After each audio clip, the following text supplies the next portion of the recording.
People all over the world suffered greatly during the Spanish flu pandemic in 1918.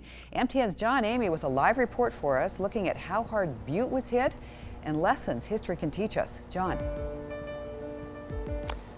Well, that's right, Donna. You may think times are tough right now, but if you were living back in Butte in 1918, you'd be dealing with labor strifes, the First World War, and yes, even a deadly pandemic.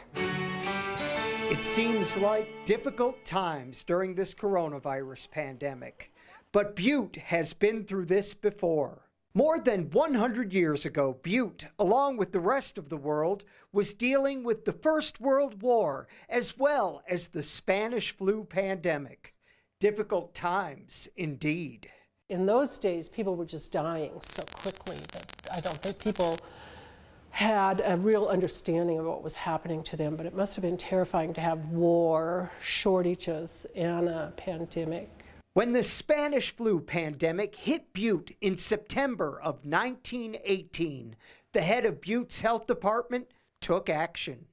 Closed the schools, he closed the theaters, he closed the churches, made it illegal for people to congregate. Like today, there were those who resisted, and initially, bars in Butte were allowed to stay open.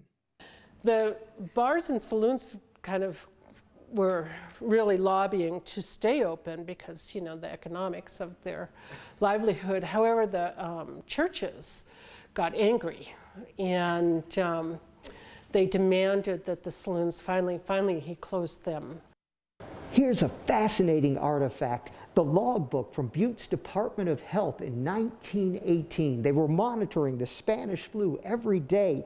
This entry on November 15th shows the number of deaths. November 11th, 8. November 12th, 7. November 13th, 10. So they were taking this very seriously.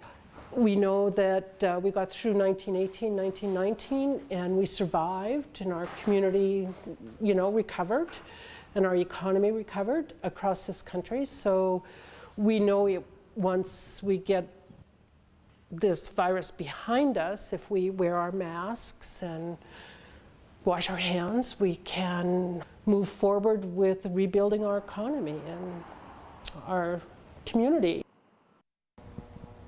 Now, historians estimate that Butte suffered about 1,500 deaths due to the Spanish flu, although that number might be a little bit higher. As of today, fortunately, Butte has had no reported deaths due to COVID-19.